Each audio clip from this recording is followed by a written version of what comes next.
જય ભોલે ગ્રુપ અમદાવાદ વર્ષોથી આરાસુરી અંબાજી માતા જોડે જોડાયેલું છે અને અમે અંબાજીથી ઘણી બધી ધાર્મિક પ્રવૃત્તિઓ કરેલી છે. ઘડિયાળ હોય કે પછી શ્રીયંત્ર હોય કે પાદુકા હોય માની સુવર્ણની કે પછી શ્રીયંત્ર, આવી દરેક પ્રવૃત્તિઓથી અત્યારે હાલ જ્યારે અયોધ્યાની અંદર મર્યાદા પુરુષોત્તમ પ્રભુ શ્રી રામનું નવનિર્માણ સાથે જે મંદિર બની રહ્યું છે, તો જગદંબાની એક કથા છે કે ત્રેતા યુગની અંદર જ્યારે ભગવાન શ્રી રામ અને લક્ષ્મણ જ્યારે અર્બુદાના જંગલોમાં અહીંયા આગળ વિચરણ કરતા હતા, ત્યારે શ્રીંગી ઋષિના કહેવાથી તેમણે મા જગદંબાની આરાધના કરી અને મા જગદંબાએ પ્રસન્ન થઈ અને તેમને અજય બાણ અર્પણ કર્યું હતું. અને તે અજય બાણ જેનાથી રામે રાવણનો વધ કર્યો હતો, એ અજય બાણ ઉપર અમે અહીંયાથી જ્યારે હવે આજે કળિયુગની અંદર જ્યારે એક મંદિર બની રહ્યું છે, ત્યારે મા જગદંબાને પંચધાતુ નિર્મિત 11.5 કિલો વજન અને 5 ફૂટ લાંબુ એવું શાસ્ત્રમાં જે વર્ણન છે વેદોની અંદર, જે યજુર્વેદની અંદર ધનુર્વેદનો એક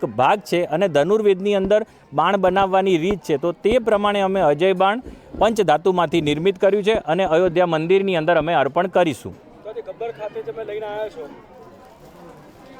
ગબ્બર ખાતે અત્યારે હાલ અમારે કલેક્ટર સાહેબ દ્વારા તેનું પૂજન થશે અને ત્યારબાદ અમે અમદાવાદની અંદર ભક્તોને દર્શનાર્થે અમે ખુલ્લું મૂકીશું અને 10મી તારીખે અમે અયોધ્યામાં અર્પણ કરીશું.